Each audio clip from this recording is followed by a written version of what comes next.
episode of Rusty Duck Garage. Today we're in Coos Bay, Oregon, and we're here to look at Claris's 1967 Chevrolet Biscane. Claris bought this car out of Wasilla, Washington.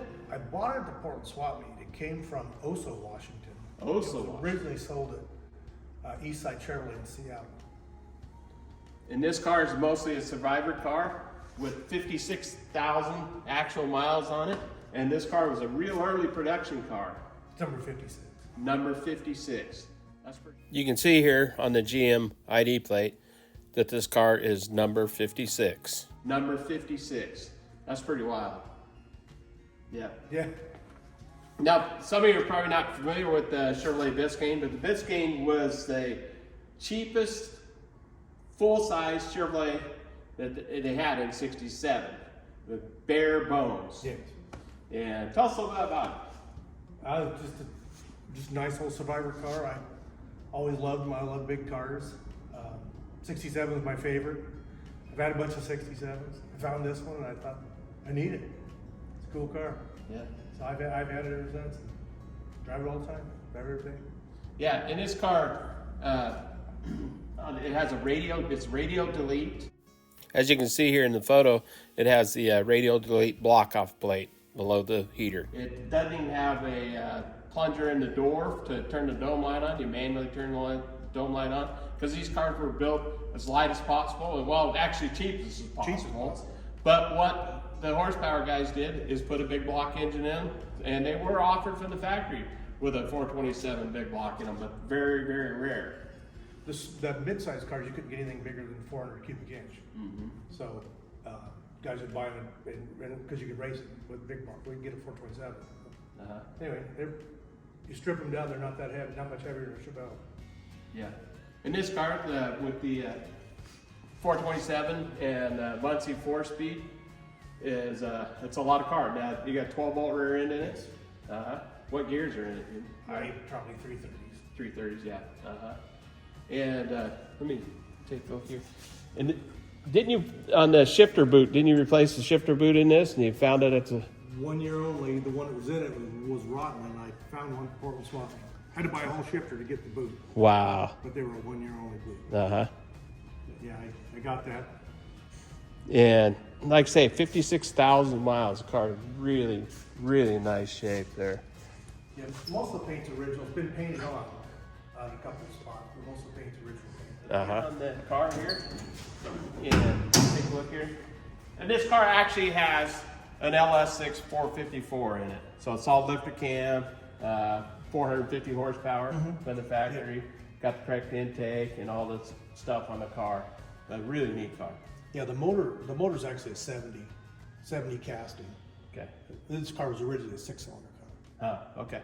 So it's an LS6 454 in it with the Muncie 4-speed, but it's got all the correct exhaust for the 420. Yeah, I bought it. A Gardner exhaust system and correct exhaust, long tube cast iron exhaust manifold, high horsepower manifolds. I bought everything I bought would have been correct for a 425 horse car. Gotcha.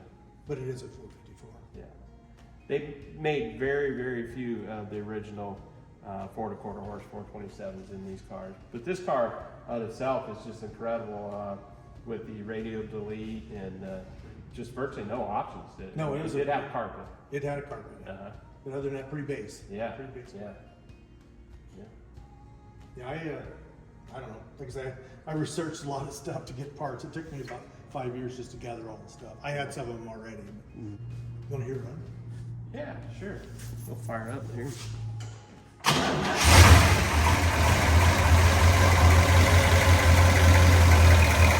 Yeah, you can hear the solid lifters in that LS6 454. Nice. Fired right up. That's good. Yeah.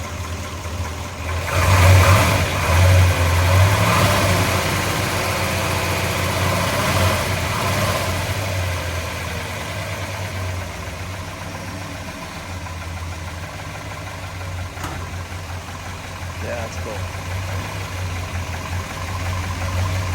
I like it. I like it.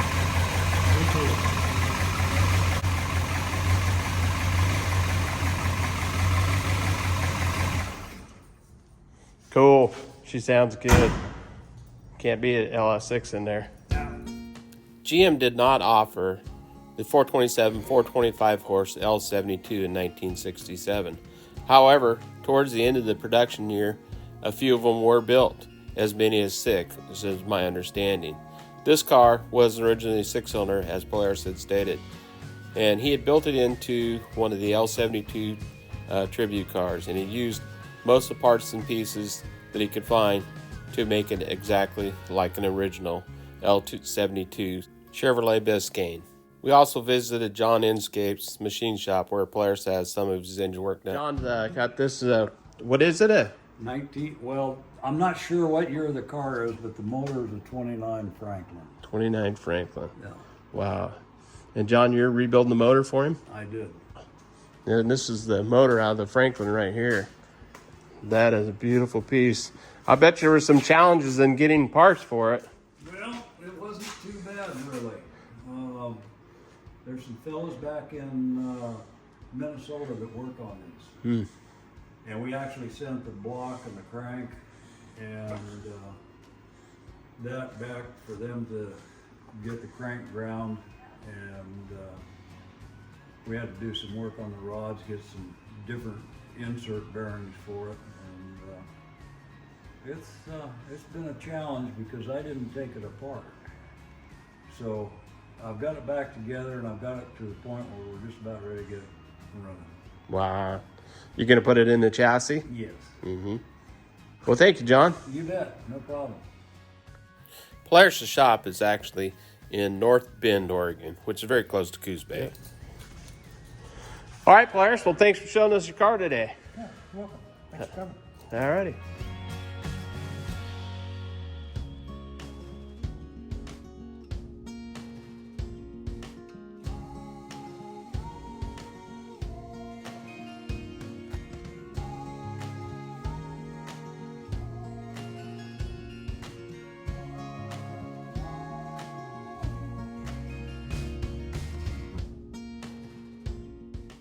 Polaris also recently purchased this 1967 Impala Super Sport 396 convertible.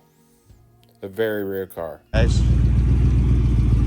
Original SS hubcaps on it. Just a beauty. Yeah. I thought I did. There we go. Power brakes.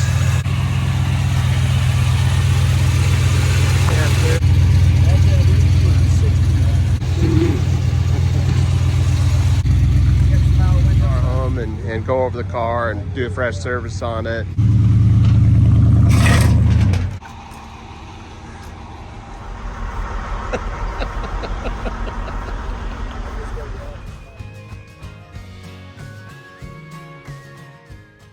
And if you would please, hit that like, share, and subscribe button.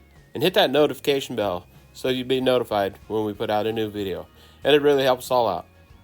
And any comments, we'd sort of like to hear what you have to say. Thank you.